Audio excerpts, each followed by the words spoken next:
liebe Zuschauer, hier bei unserem Business Meeting. Heute ist der 18.06.2023 und wir haben heute einen besonderen Gast bei uns im Meeting, den Rabbi Ben-Zion Gagula. Vielen Dank fürs Kommen und wir machen heute eine kleine Sondersendung zum Thema 7 Gesetze von Noah. Unsere Aktivitäten mit dem Rabbi Ben-Zion Gagula zusammen in Haifa. Auch wird es kleine Ausschnitte von der Konferenz vielleicht nochmal geben und auch Einblicke. Und ja, ich wünsche allen einen schönen Abend und freue mich, ja, dass ihr alle mit dabei seid. Herzlich willkommen. Okay, let's start. So we are in a German colony. This place was built by Germans in the 18th century. They wanted to bring Mashiach, to bring the Geulah, the salvation. So they built this place. After that came the Jewish people with a Jewish state, and came to live here. And today most of the neighborhood is Arab. Arabs bought the apartments from Jewish people in a higher place than the regular price in order to take this place. So the majority in this neighborhood today are Arabs and minority are Jewish. And it's called German colony. It's called the German colony. Yes. We are now here in the first epicenter in the Holy Land. This place, for many years before I came to be here, was the only place in the Holy Land that gave a personal connection with the nations, the non-Jewish people, the majority of humanity. And the Rebbe that did this activity, his name was Boaz Kali. He passed away 4 years ago, and 1.5 years ago, his son came to me and said, "Do you want this place?" He has a synagogue in another neighborhood in Haifa. We are in the north, now in Haifa, in the north of Israel. So he has another synagogue, and this synagogue was not was used. So he asked me, if you want to do it, you need to work with Jewish people and not Jewish people. Do you feel that it is good to you? And I said, of course. Your father made me his ambassador in Jerusalem in the past, years ago. So now everything comes together. So I took this place. This is the highest tourist place in Haifa, because we are now, if we take a look a little bit up in this neighborhood, we have the temples of the Baha'i. Yes. So this is a very it is a very unique place, and it attracts a lot of tourists. So people come to see the beautiful gardens, and if you see in the camera, it is very close to our synagogue, to our epicenter. Yes. So people come here and they come in groups and get inside to us. Yes, And perfect. they come from Germany and Russia and America, and also the East, Japan and China and Ukraine and Russia and other places. So when they come, they get inside. They're in a tour in the Holy Land, but they're not used to have a connection with people that look like me, with a beard and the head and so all these things. So it's new for them, and they get inside. They hear about the 7 laws of Noah, the universal message of humanity, and they connect. Yes. So this is the place. Something else very unique. This hotel is called Botanica. It is a very fancy hotel. Only 16 years and upper in the ages can get a ticket here to book here in this hotel, because it's very fancy. And this who built this hotel gave us $1 million shekels to fix the place, and now we will see inside, and you will see the place. It looks good. Perfect. So he invested $1 million shekels in this place in order that people will come in and they will feel good inside. So here we see the picture of the Lubavitcher Rebbe Yes. from New York. who we believe in Chabad is the King of David, Mashiach, as we called it. We get inside. And here inside we have here the hall. People come here, and inside here we have the original Torah. It means not I will show you it. Not only books, but a scroll, real yes. scrolls of the Torah, Sefer Perfect. Torah in Hebrew. The book of the Torah, the original book, written in a scroll. We have it in a synagogue. In every synagogue you have it. People reading it. And I know also you in the nation of Ephraim reading the Torah when you do your meetings. So we have the books of the Torah, books to pray. We have here a screen that we can show people things. People come, they sit at the table, they learn, they pray. So this is the place. And we want from this place that we want to call for the message to every human to learn about the 7 laws of Noah. It is something connected to every human being. And also, if somebody wants to know more, they can connect the nation of Ephraim. They can connect also me here in the Holy Land. And we have a vision that we will have every centers in every state in the world that will provide a community to people that want to join the Noahides, join the nation of Ephraim. So shalom from the Holy Land. Thank you very much. Toda.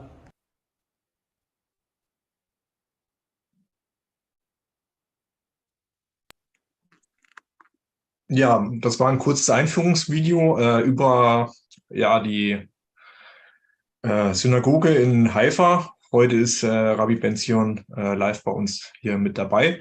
Hi Ben-Zion, the topic is today 7 laws of Noah, and everybody is invited. You said it in the video.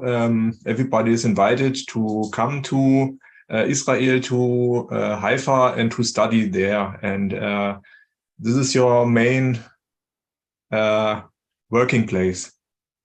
Yes. Yes. Shalom. Shalom. Yes.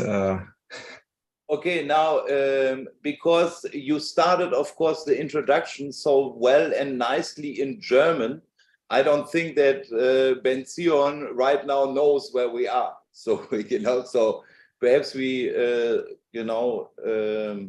start a bit in English.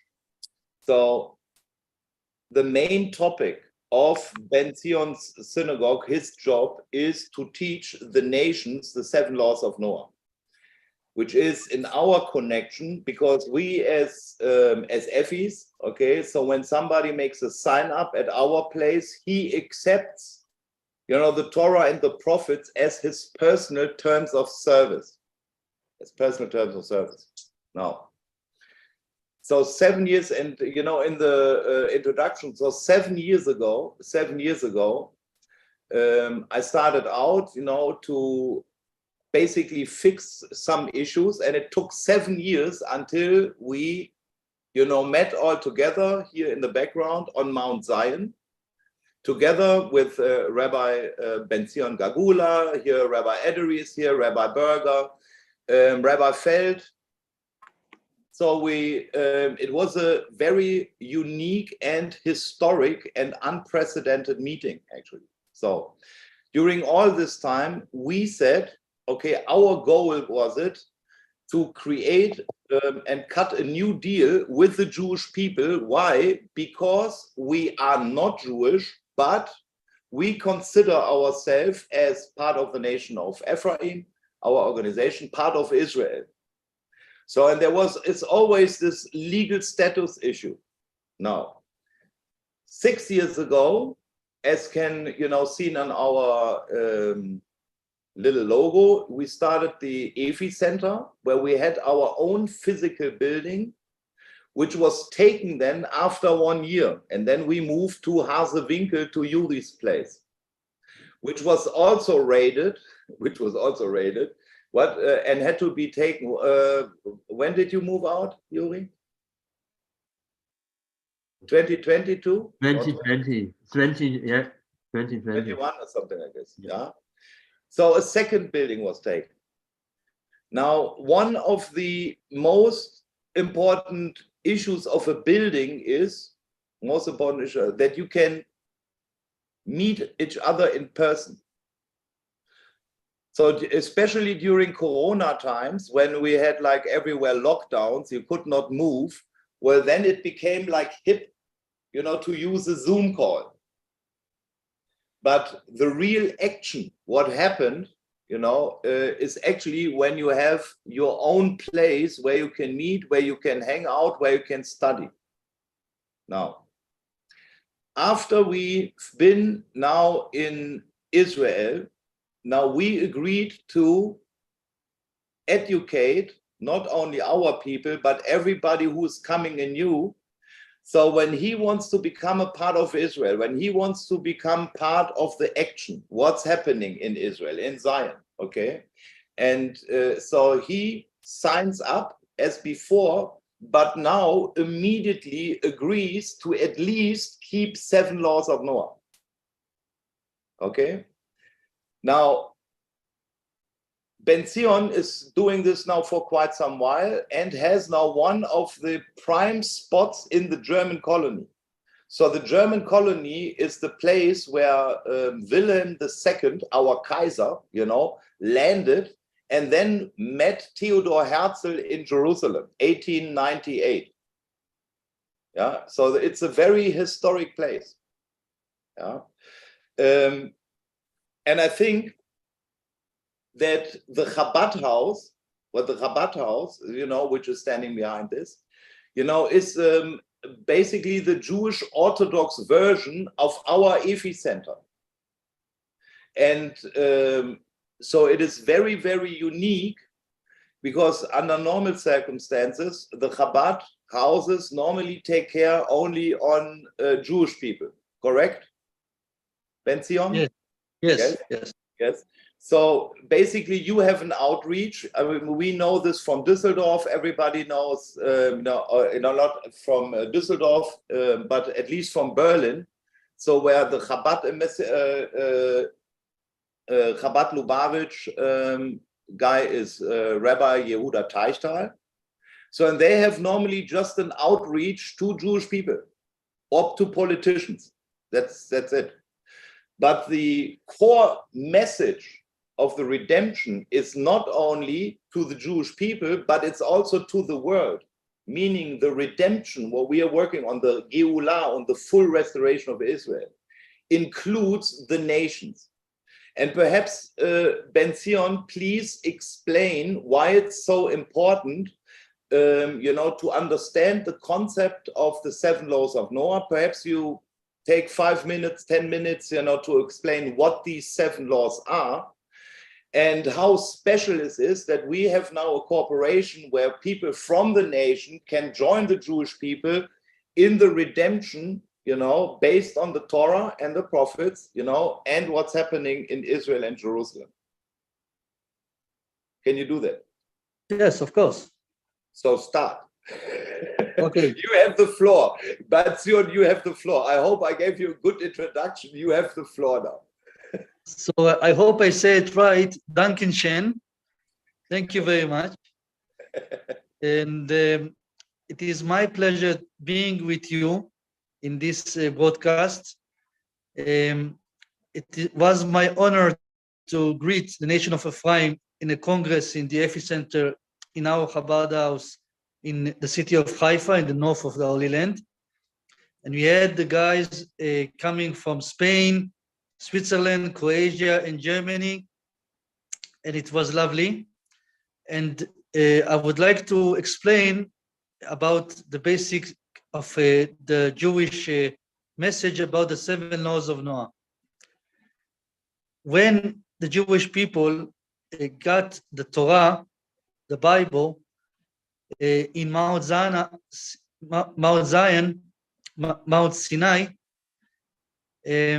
Prophet Moses told the Jewish people 10 commandments. And after that, he gave all the instructions the Jewish people need to do. And in the end, it is thousands of laws. From these 10 comes thousands of laws that Jewish people need to keep. A lot of laws. And Moses, the prophet Moses, told to the Jewish people that our message is to all humans in earth that need to keep the Torah, because the Torah, the Bible, belongs to everyone, every human being. And being chosen, as we say, the chosen people, the Jewish people, chosen for a mission. It means that we received as a nation the Torah, and we need to transfer it to all humanity. Now, because of many reasons, this message did not fulfill. There were places where Jewish people were persecuted. There were places where you cannot say what you want. Today, in modern times, in our time, you can spread faith, and you can speak on faith openly in most of the places in the world. So now is the time when the Jewish people will do their job to spread the message to the nations. It is what Prophet Moses said, that when the nations want to accept the entire Torah, they need to keep 7 laws. These 7 laws come from before Mount Sinai. It comes from Noah. Noah, when the biblical story, when he built an ark and he saved his family from the flood, world flood, that all humanity died, and only Noah stayed with his family. And from Noah started humanity from the beginning. So the 7 laws are the basically are much ancient than the Jewish people. Before the Jewish people came to be a nation with Prophet Moses, there were 7 laws. And these 7 laws were basic. And who keeps the 7 laws? This is what we got from Prophet Moses. Will be in redemption, will have Olam Haba, meaning in English, the next world, heaven. And in Jewish law, his name is righteous human being. In Hebrew, it is Chasid Umot HaOlam. So when a human being accepts the 7 laws of Noah, because it is written in the Torah, he becomes, in Hebrew, Ben Noach. In English, Noahide. It means it is immediately connected to the Jewish people. Therefore, the Jewish people accept this person, individual person, as being connected to us, to the Jewish people, and we bring redemption together. So our mission as Jewish people is to bring all humanity, 8 billion people, to be Noahites. Of course, this is as a beginning in the 7 laws of Noah. We wish that these individuals will join to communities and become Ephes, become part of the nation of Ephraim, which is an organization organized, and we want to build physical buildings to the nations in their own nations, in Germany, in France, in the United States, and all the world, that we will have epicenters, we will have buildings of communities, that in these communities, the nations can pray to God, to Hashem, can practice the Torah, can get together, make business, get married, and all details in life. Like in a synagogue, like in a Jewish synagogue, like Ulf said in Chabad House, in the epicenters, we will have a full Torah life to all humanity, starting with the 7 laws of Noah, and then continuing to expanding their knowledge in Torah Club. Now, we in Haifa have a center, which is, I believe, maybe there is more, but I don't know about more. For the moment, it is the only center in the Holy Land that is open to non-Jewish people, to the nations. It means that somebody can come physically to a place, not a website, not Zoom, to meet face to face with me and my wife.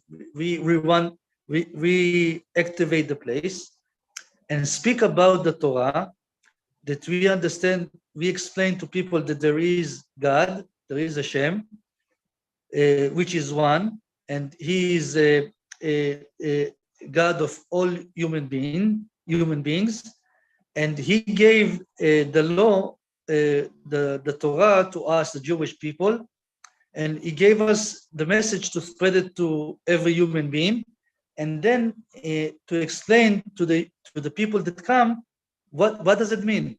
What does it mean to believe in God, keeping the 7 laws? And now I will explain what are the 7 laws. So first, as we said, to believe in God who is one. It means that not to believe in 2 gods or more. The second is not to curse God. Oh, can I, Ben-Zion, let me just short interrupt you concerning the first law, because I think, for many guys who are coming out of Christianity, this is like one of the major issues, because they have this 3-in-1 package, so yeah, here Timo is already smiling, so this was some of the major issues we encountered, because we rejected outright any Trinitarian or human God worship, and always put Hashem in first place, that He is all in all. I mean, He is one. So the oneness of Hashem, that He is, has everything under control, the spiritual and also the material world. This was very, very important for us. And I think it's one of the major issues, especially, our constituencies, our EFIs, well, they are coming out of Roman Catholicism. They're coming out of Christianity. They're coming out of this type of culture. And, the knowledge that Hashem is really one is, I think, the major stumbling block for a lot of people. And as soon as that is understood, I think we are extremely further down the line. Hashem is one. And it's, part of the 10 commandments also, that you should have no other gods. Yes, and you also see in the 10 commandments that it is written that God has no image, and it is not allowed to bow to a statue. So, or images, or anything what is exactly. Yes, so we should not make it. No German idol, no American idol. Yes. So, therefore, who comes from a Christian background, we explained to him about this. And in the German colony, which is very unique, because you people are original from Germany, and I am in a German colony. It means that we have a spiritual connection from the beginning, and the Jewish people have history in Germany, which is in the years, there was positive history and negative positive history. When we want to do positive history from now on, we need to expand peace and love between human beings. Amen. And connecting them to the Torah, to believe in Hashem, to believe in life, and that will make the world a better place. So the first commandment is to believe in God, which is one, have no image. And the second is not to curse him. It means that when we are upset about things that are not succeeding in life, not to disrespect God. Third commandment is not to steal. We all understand that if somebody has his own property, we should not take it. Fourth is not to murder, because life was given to us by Hashem, and we are not allowed to take somebody's life. Fifth is about relations between couples. It is not allowed to be in relations with somebody which is in blood close to you, like a sister or a mother. Intimate relations. And also we have the commandment that not to eat an animal when it is alive, not to be cruel to animals. And we've seen in China, when they eat a bat which is alive, it caused a big disease in the world, corona, and all the world was locked down because in China they didn't keep 7 laws of Noah about killing the animal before you eat it. And the seventh commandment is about making a system of law. It means that you have policemen, you have judges, you have order, organization, human organization of order. And when we keep these 7 laws, we become Noahides, we become Bnei Noach, we become connected to the Jewish people and to the Torah, and we have eternal life. We will be in redemption, and from this point that we accept the 7 laws, spiritually we rise. So this was the 7 laws. Please, Wolf, continue your word.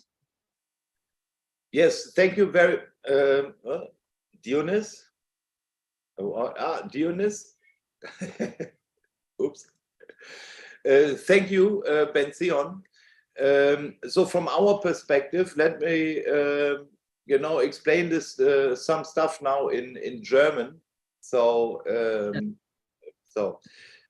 because I think we have also like German guys, still on YouTube and so on. No, and of course we acted quite a lot of in Germany. So, also was der Ben Zion, wozu der jetzt halt eine sagen wir mal, eine Zusammenfassung. Ja, also die Tora wurde offenbart an Mose, ja, so, und daraus ist das jüdische Volk entwachsen.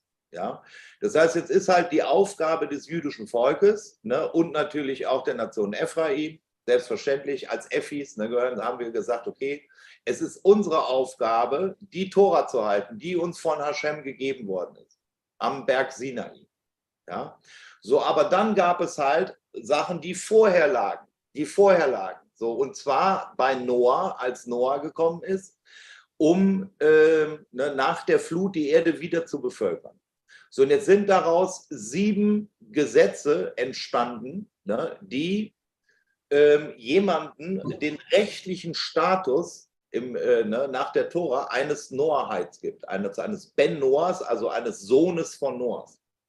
So, jetzt ist es vollkommen, absolut biblisch, also egal aus welcher Richtung du jetzt kommst, sollte jeder verstehen, dass jeder Mann von uns, jeder Mann ein Ben, ja, ein Sohn, mindestens ein Ben Adam ist, ein Sohn von Adam, aber mindestens auch ein Ben Noah. Ja, weil es heißt, dass nach der Flut hat sich die Erde wieder bevölkert und so sind alle lebenden Seelen entstanden. So bis heute. Ja, so. Und jetzt sind wir natürlich nach 3335 Jahren Tora-Entwicklung, ne, haben sich natürlich daraus entwickelt ein riesiges Gesetzeswerk, ja, Das heißt, die 10 Gebote sind weiter verfasst worden, Sachen wurden erweitert und so weiter und so fort, woraus halt das jüdische Gesetz entstanden ist. Ja, so. Und derzeit sieht es bis heute so aus, dass das jüdische Volk über die Tora quasi wie als Wächter eingesetzt ist, um darüber zu wachen. So, und das ist halt genau aus diesem Grund haben wir gesagt, okay, für uns, die wir aus einem christlichen Hintergrund kommen und so weiter und so fort, da verschiedene Sachen noch haben, ja, so aber halt die Tora halten möchten, so ist es unweigerlich, dass wir halt mit eine Kooperation mit unseren orthodoxen jüdischen Brüdern eingehen müssen, und zwar mit Rabbinern. Ja, warum? Ja, weil die mehr wissen, weil die besser ausgebildet sind und die das 24 Stunden am Tag, 365 Jahre im Tag leben. So, dafür kann ich so. Jetzt ist das halt verbunden, die Ausübung. Ja, so jetzt ist aufgrund der Geschichte, so physikalisch gesehen, ist jeder von uns erstmal ein Ben Noah. Ja, so aber die wenigsten haben überhaupt die Erkenntnis darüber. Warum? Ja, weil sie die Bibel nie gelesen haben oder halt irgendwas glauben oder. Ja, so und jetzt danke ich halt dem Ben Zion, dass er es sich halt auf seine Schultern genommen hat, diese 7 Gesetze halt von der Synagoge aus in Haifa in die Welt zu streuen. Ja? Und zwar nicht nur als irgendwas, sondern halt auch als echtes Epizentrum. Warum? Naja, die gesamte Zusammenarbeit zwischen orthodoxen Judentum aus der Chabad kommt, ja, und uns, ja, macht total Sinn. Warum? Ja, weil es halt 8 Millionen Heiden gibt und nur 14 Millionen Juden. Ne? Macht halt nur 14 Millionen Juden. So. Und jetzt ist halt die kleinste Organisationseinheit, wie wir das vorher schon gesagt haben, wäre halt ein Haus, ein Lokal, ein Platz. So, und da würde ich jetzt halt gerne bitten, dass ich so, und jetzt müsst ihr bitte jetzt, so now, Ben Zion, I switch now a bit back and forward English, German. So I basically gave a little summary in German why it's so important for everybody of us, that we at this stage cooperate, to spread the 7 laws of Noah, together in a cooperation between the nation of Ephraim and our organization and the Jewish people, yeah, because just from the numbers, we have 8 billion Gentiles, 8 billion people who are Noahides, but they don't know about it, and you only have 14 million Jewish people. Yeah. Yes. So the number game. So I believe that after I think the Chabad is now was incorporated in New York 1923, so 100 years. And I believe that over the last 100 years, you have a pretty good overview of who is really a Jew and is out in the nation. Half of world Jewry is now living in Israel. Yeah. Yes. So, and I think there are not many Jews out there you do not know about. But the whole concept of guys from the nation, regardless if they belong to the lost tribes or think they belong to, or just a regular Chinese guy who just wants to learn about the 7 laws of Noah. Okay, there is just no way. In the moment we want to live according to the Torah, it's imperative to cooperate with the Orthodox Jewish people, with rabbis. It's absolutely imperative. Okay, so this is what I said. So now, so jetzt haben wir halt als deutsche Gesellschaft, so we as a society in Germany, we are structured, so we get started out 6 years ago and incorporated also. Now we were registered as a non-profit organization with tax-exempt status, where you can give out, stuff, 2020. So 2 years ago, 3 years ago. Ja. So, und jetzt, so now I switch back. So, ich hoffe, ihr habt das verstanden. Das heißt, derzeit sieht es so aus, wir haben uns zusammengerottet als Erbengemeinschaft Jakobs im EFI-Zentrum vor 6 Jahren. Ja? So, der Verein wurde eingetragen, damit wir das alles regeln können irgendwo, 2020, vor 3 Jahren. So, und jetzt haben wir halt einen Steuerstatus, einen Steuerbefreitstatus, wir können Spendenquittungen ausgeben und so weiter und so fort. So, und jetzt haben wir halt ein unterschiedliches, wie soll ich sagen, ja, wir haben halt eine Gesamthandelsgemeinschaft, das heißt, das sind wir alle. Ja, so, wir haben gesagt, wir machen einen neuen Deal. So, der ist jetzt gemacht worden. Der ist jetzt gemacht worden. Das heißt, die Kooperation hat jetzt begonnen. So, und jetzt ist halt so die Fachfrage, wir wollten halt den Verein Erbengemeinschaft Jakob E.V. dazu nutzen, ja, um Spenden zu akquirieren, um diese Projekte, die wir mit dem Rabbi Ben Zion und auch mit dem Rabbi Ederi, Sanhedrin-Initiative durchführen können.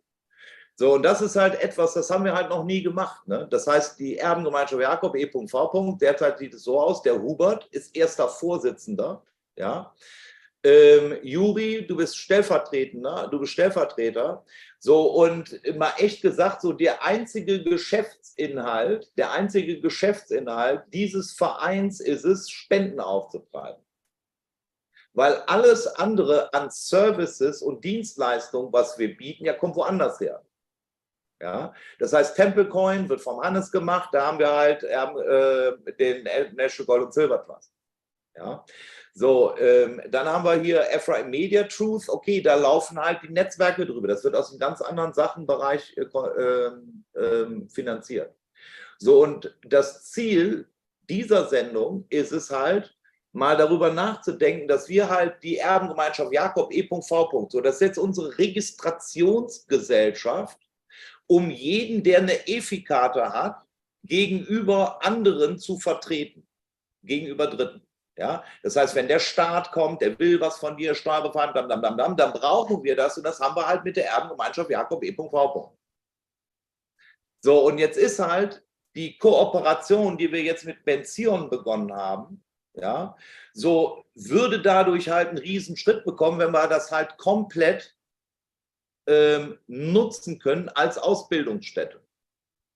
So genau aus diesem Zweck hat jetzt der Alex mit dem Ben Zion halt einen Fundraiser zusammengetan. Und es wäre vielleicht mal schön, Alex, ich meine, könnten wir vielleicht mal den Fundraiser zeigen? Oder den Einspiel? Wer hat den gemacht? Oder eingeführt? Ja. So, auf jeden Fall ist das halt jetzt so eine Story, ne, die wir organisatorisch in irgendeiner Weise auf die Reihe bringen können. Ja? Das heißt, wir brauchen die Anleitung von Rabbinern, um unseren Weg mit der Tora bis zum Ende durchzuziehen. Ja, so.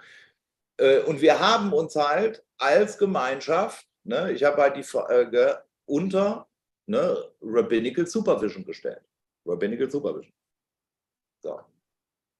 Ah ja.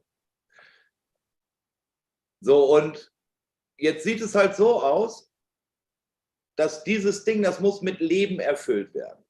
So, und leider sieht es halt so aus, dass alles, was wir tun, muss in irgendeiner Weise aus uns herauskommen, ja? Weil wir kriegen sonst keine Unterstützung. Wir haben halt keine Möglichkeit, wie Olaf, sich mal eben 100 Milliarden Sondervermögen zu schaffen. Ja? So, wir haben aber auch noch nicht den Status von Yehuda Teichtal, der in den letzten 24 Stunden 1,5 Millionen Euro für seinen Jewish Campus in Berlin zusammengesammelt hat. 1,5 Millionen in 24 Stunden, Leute. Ja, so, da sind wir noch nicht. So, aber da wollen wir hin. Da wollen wir hin. So, und genauso wichtig wie halt genauso wichtig wie es ist, ne, den Sanhedrin bis zum Ende durchzuziehen, den einzusetzen, um den gerichtsfähig zu machen, ist es halt wichtig, dass wir uns ne, ein Ausbildungszentrum schaffen, von dem wir aus, nicht nur, dass wir das besuchen können, sondern von dem wir auch halt unsere gemeinsame Tora in die Welt pushen können. Ja, so, und dafür gibt es halt den Fundraiser. Ich hoffe, so.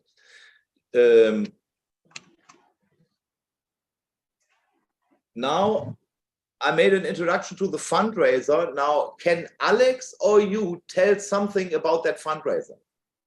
I already said that we need an education center now. This is what I said now in German. That because of our, we put ourselves under rabbinical supervision, and because we are not the state, we cannot make ourselves $100 billion, special asset, like our Chancellor Olaf Scholz just did, So we cannot draw millions of dollars. So we have to spend everything what we do. We have to, come up with the money out of our own efforts, yeah, to reach our goal. Now we put ourselves under rabbinical supervision so that we have a joint Torah for the world. I think it's one of the most important issues, that the Torah we spread, is supervised and in cooperation with the Jewish people, with Orthodox rabbis. Now for that, Haifa, the EFI Center in Haifa, would be the perfect education center, and prime, EFI-Center in the Holy Land. We, have to adopt in quotation. So now it's a question. Are you saying something about the fundraiser? Would you say something about the fundraiser, or Alex? Also vielleicht sage ich einfach mal was zum Fundraiser. Ich finde den spitze. Auch die kurzen Erklärungen von euch beiden fand ich sehr gut. Jetzt geht es natürlich auch darum, wir haben auch Zuschauer auf YouTube und wir sind zahlreich hier im Zoom. Also bitte, ihr habt jetzt gehört, um was es geht. Und ja, dass man halt auch diesen Fundraiser möglichst mal teilt, das vorstellt, was gemacht wird. Ja, wofür das eigentlich auch genutzt wird, dass das halt eine große Sache ist. Ich habe den jetzt einmal hier im Chat für die Zoom-Teilnehmer, fundraiser.com/7forheaven. Cooler Name. Und an die YouTube-Zuschauer, also der Link zum Fundraiser, der ist unter dem Video auch vorhanden. Ja, lasst Likes da, lasst Kommentare da, und wer kann, gibt halt seinen Beitrag dazu. Dankeschön. Das war mein Statement. Ich habe das gerade mal besucht. There will be a pop-up. Da wird ein Pop-up sein. And it asks, okay, subscribe to updates of the campaign. Geht auf jeden Fall mal da drauf und stellt sicher, dass ihr Updates davon bekommt. So, solltet ihr jetzt auf YouTube sein, auf YouTube zuschauen, stellt sicher, dass ihr den Kanal abonniert. Seid ihr auf Twitter, stellt sicher, dass ihr Follow klickt. Ja? Und so weiter und so fort. So, und haben wir noch was sicher? Genau. Und jetzt hier auf dem, das habe ich jetzt erstmal gemacht. Das heißt, wenn du jetzt noch nicht bereit bist oder du möchtest erstmal weitere Informationen haben, stelle auf jeden Fall sicher, dass du die Seite besuchst, holst du dir den Link, teil den, ja, und stelle sicher, dass du die Updates abonnierst. Okay, das ist erstmal von meiner Seite.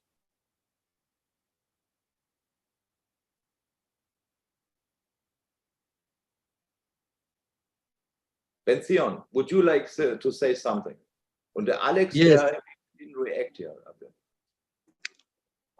Yes, I would like to say that we loved that we had the opportunity to host the Congress to the Nation of Ephraim, and we saw that people from all the Holy Land came to our epicenter to see this big thing called Nation of Ephraim.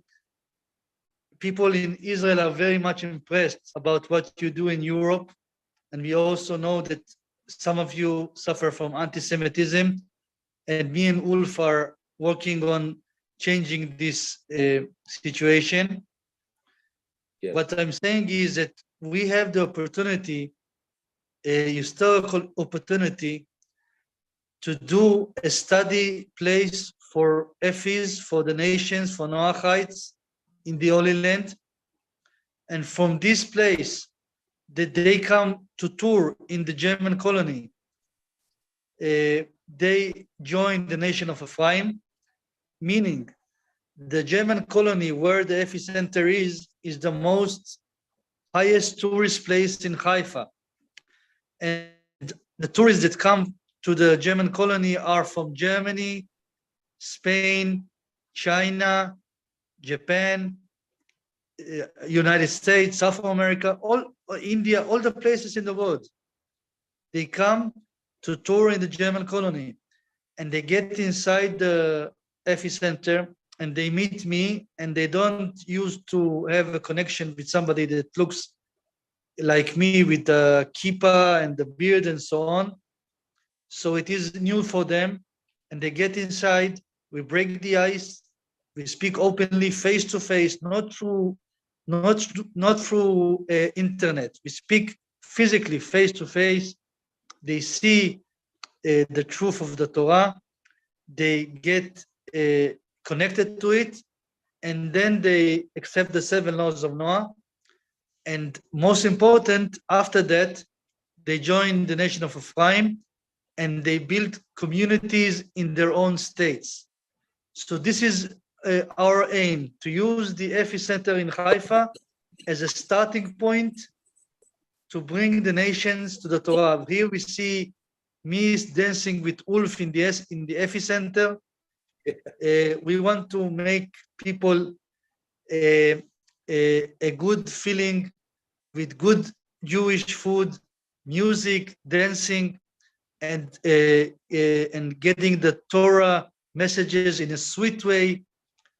And this is our shlichut, our emissary in life, me and my wife, to do this mission, to get the nation connected to the Torah, to get the nation of Ephraim first to be in entire Europe, and from Europe to expand to be global, entire world.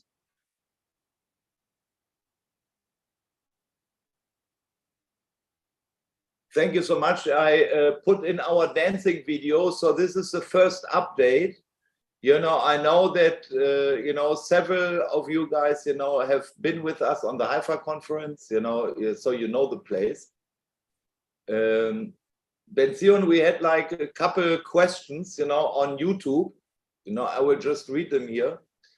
Sollen wir uns auf aufmerksam machen beim Teichtal und wie am besten? Was meint unser Rabbi aus Haifa? Also, ich habe mit dem Ben Zion, habe ich jetzt schon die letzten Tage daran gearbeitet, damit wir komplett als Erbengemeinschaft bei den Chabadniks in Deutschland eingeführt werden. Und zwar über den Rabbi Chaim Bakan, ja, aus Düsseldorf. So, weil bei dem bin ich selber gewesen. So, so wenn die Schiene nicht läuft, okay, dann so jetzt ist es halt so, dass die Situation immer erstmal ein bisschen erklärt werden muss, ja, und immer dauert. Ja, aber wir arbeiten dran. Das ist, was der Ben Zion sagte, als er sagte, okay, er weiß, die wissen komplett, unter welchen antisemitischen Angriffen wir über die letzten Jahre gestanden haben. Wissen die. Ja? So, und wir arbeiten an einem Weg, um das wirklich zu ändern. Okay? So, das dauert. Wir werden das nicht öffentlich machen, das geht hinten und dann gibt es halt irgendwann Ergebnisse. So. Dann hat der Planto Sonic gefragt, könnt ihr bitte erklären, wie viel man im Jahr spenden soll laut Tora? $10 alle 3 Jahre, so habe ich das gelebt, aber ich nehme mal an 10%, ne? 10% weiter, okay, sorry. Also, so the question was, Ben Zion, you know, why we should pay, you know, or how much we should give, you know, towards Jerusalem. You know, what's the rate according to the Torah? So in Wyckoff, we have the tithe and the offerings. So now I will explain this to the guys in German. Also nach Tora gibt es 3 verschiedene Zehnte. Den einen Zehnten, den Hauptzehnten, sollte man nehmen, und zwar aus deinen landwirtschaftlichen Produkten und die physikalisch in den Tempel bringen nach Jerusalem, und zwar während des Sukkot-Festes, des Laubhüttenfestes. So. Wenn dir der Weg zu weit ist, ne, und sagen wir mal, du musst deine Sachen jetzt aus Deutschland bringen oder so, ne, so, dann ist es dir erlaubt, den Zehnten, den du eigentlich geben solltest, zu verkaufen, das Geld zu nehmen und jetzt deine Reise nach Jerusalem anzutreten, wo du das Geld ausgeben kannst für Wein, Rauschtrank, ne, und eine ordentliche Party vor dem Herrn, aber nur in Jerusalem. Ja, das heißt, du kannst also von dem Zehnten so die Ausgaben, die du für die Reise brauchst, mitbezahlen. So, dann gibt es einen zweiten Zehnten, der ist für den König. Ja, leider haben die Israeliten alle irgendwann gesagt, wir wollen alle mal einen König. Und dann hat Samuel gesagt, Leute, denkt dran, der nimmt einen Zehnten, Alter. Und der nimmt euch alles an. Okay, das ist der zweite Zehnte. So, und dann gibt es den Zehnten, den du in deiner Stadt bezahlst, an deinen Priester, an den Leviten halt, und den Armen in deiner Stadt und den Fremden. Ja, das ist also lokal. Das sind also diese 3 verschiedenen Zehnten. So, und dann hast du natürlich noch freiwillige Gaben und Sonstiges. Ja. So, das ist eigentlich so die biblische Aussage bezüglich des Zehnten. Ja. So, ansonsten weiß ich, dass halt alle möglichen Glaubensgruppierungen nutzen einen gewissen Namen, ne, und sammeln im Namen eines toten Juden Kohle ein, aber auf eigene Rechnung.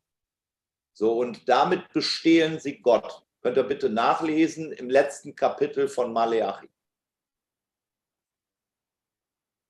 Auf der letzten Seite, bevor das Neue Testament anfängt, bei denjenigen, die die christliche Bibel haben. So, ich hoffe, das war gut erklärt mit dem 10. Ja, er schreibt vielen Dank und ich fand es auch sehr gut erklärt.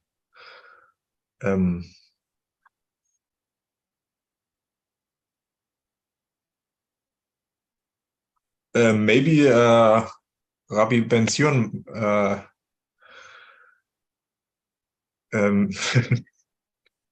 möchtest du noch was to say something about how much to donate in the year? What does the Torah says? Oh, perhaps Ben-Zion, perhaps you can talk like perhaps 2-3 minutes or 5 or 10, you know, about tzedakah, how important this is, you know, that when you give tzedakah, that basically you fulfill all the commandments of the Torah and so on and so on. And we are in this position where we said, okay, you know, when you give us tzedakah, you know, we can build Zion. I mean, we have a Zion-centered business model. So could you say something about the importance of giving and what the Torah says about the tithing and offering? Very well. First, the Torah speaks about when people work and they earn money. So some percent of their work goes to charity. And when the temple was built in Jerusalem, they were bringing a charity to the temple. Charity to the temple was different kinds of charity, like they brought money, or they bought sheep or animals, kosher animals, and they also brought fruits from the ground. Who was a farmer can bring also in Hebrew it is tu'ah. It means when you have a field, you bring from the field some percent to charity. Also, charity is not only to places of holiness like Epicenter, Jerusalem, and so on. Charity is also between people. If you see somebody who is poor and is missing money for life, for food, clothing, needs surgery or something else, if we have the ability, we must help other people. It is our gifted from God, from Hashem, that we have health and we have money, and it is our privilege to help one another. There is another thing in tzedakah, which is not material, that we ask one another how we feel. It means that we look around and we check about each other. How do you feel? How are you? When you speak to someone and you let him feel that you care about him, it is also a big tzedakah, big charity, that you make somebody spiritual high. And by doing these activities of humanity, we get the blessings that we will have more. Logic says that if we have money, if we give some of it, we have less. But we see in normal lives, when people give charity to the right places, they get blessings from Hashem that they have more than they had before. So it is always good to give. We see when we get married and we bring children, that we have the opportunity to make our wives happy and make our children grow respectfully. This is the highest charity, to give to your family, to give your wife some things that will make her good, and also the children will rise and educate and be good people. And after we do it for the family, we need to do it to our community, in our nation of Ephraim, that we help projects like the Sanhedrin Initiative. Now we have the Epicenter. There will be, of course, more projects. And from these activities, the blessings of the organization grow, and the organizations grows. You see more people joining to the nation of Ephraim. We have more opportunities to have more people. I hope that our first epicenter in the Holy Land would be as the starting point to many epicenters in the Holy Land and in the entire globe. So for my understanding, as reading the Torah, this is what I saw, and also from regular life. People give tzedakah, charity, and it is a privilege from God, from Hashem, that He gave us the opportunity to help our environment. Yes, thank you, Rabbi Ben-Zion. I agree with you 100%.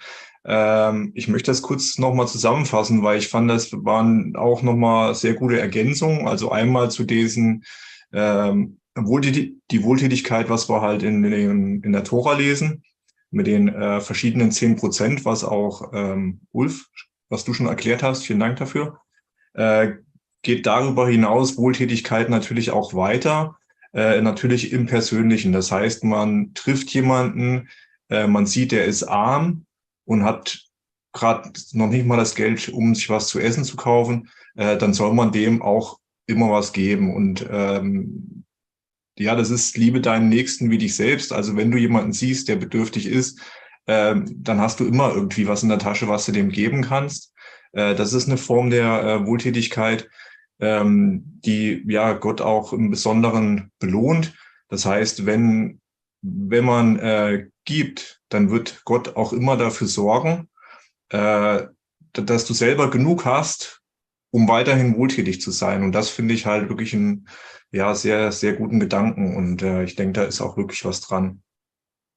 Und als nächstes natürlich auch soll man auch seine Familie natürlich unterstützen. Aber Ulf, magst du dazu noch was ergänzen oder habe ich was vergessen?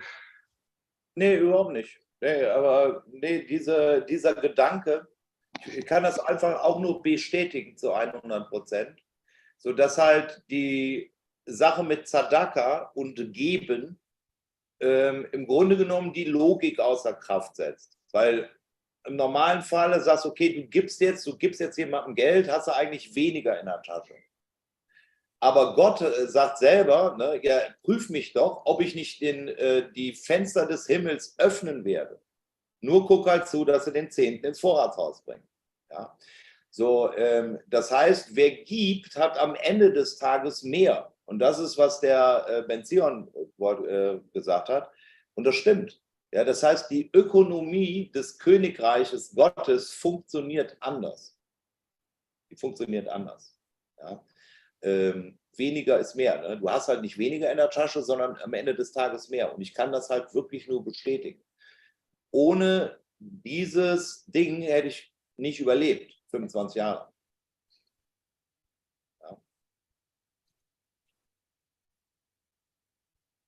Ja. Hat denn jetzt jemand irgendwelche Fragen mal an den Ben Zion bezüglich unseres Projektes, bezüglich des Fundraisers, sind da draußen auf YouTube vielleicht Fragen da? Ich meine, wir haben jetzt hier einen hoch ausgebildeten orthodoxen Rabbiner.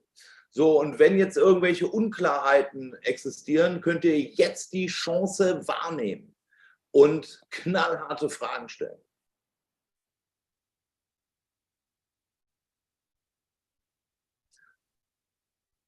Okay, Benzion, I told you, now we have the opportunity because, if anybody has questions, and now here some guys have now the unique opportunity to ask a hardcore question to an Orthodox rabbi, educated rabbi.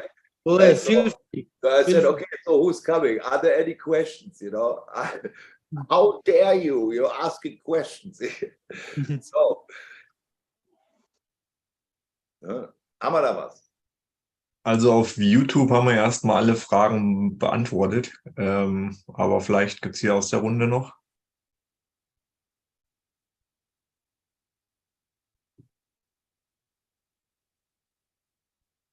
Super. Super. So. Ja, also Fragen hätte ich da nicht. Ich könnte das Ganze eben auch nur unterstreichen. Ist ja jetzt schon so viel darüber geredet worden. Ja, ich war ja auch persönlich in der Synagoge in Haifa, eine Synagoge für alle Nationen. Ne? Das ist sowieso schon mal alleine ein Marker. Ne? Und wir sind da jetzt auch quasi gelistet sozusagen. Ne? Das Haus ist ein Epizentrum. Das ist so fantastisch. Und diese Seltenheit und dieses Besondere, ja, das ist das, was ich herausheben möchte. Und dass wir da eben auch arbeiten könnten und unsere Netze, ne, und eben die Touristen ansprechen. Unsere Netze auswerfen und die Touristen da ansprechen, direkt in der Synagoge, zusammen mit Benzi, mit Musik und gutem Essen. Das ist absolut super und besonders. Ja, dann würde ich sagen, okay, wenn dann keine weiteren Fragen sind, könnten wir uns sehr nett bei den Live-Zuschauern verabschieden. Ne, hätten dann noch ein super Ding, wo jeder halt nochmal nachgucken kann. Wir können die wichtigsten Aussagen rausschneiden, zur Verfügung stellen. Auf jeden Fall machen wir das so, Ulf. Dann bedanke ich mich natürlich erstmal bei dir, Ulf, für deine Worte, und ich bedanke mich bei Rabbi Ben Zion Gagula für seine Zeit. Thanks, Rabbi Ben Zion Gagula, that you join our meeting here and present the project. And we say bye to the viewers, and then we can talk a little bit more. Liebe Zuschauer auf YouTube, schön, dass ihr dabei wart. Vielen Dank auch, dass ihr mitgearbeitet habt, also Fragen gestellt und Interesse zeigt. Ja, checkt den Link ab. Gibt auch immer mal wieder Updates auf diesen Fundraiser. Fundraiser patreon.com/7forheaven. Und wer möchte, kann natürlich, bitte Ulf? 7 for heaven. 7 for heaven. 7 for heaven. 7 for heaven. Okay. Also, schönen Abend und bis später.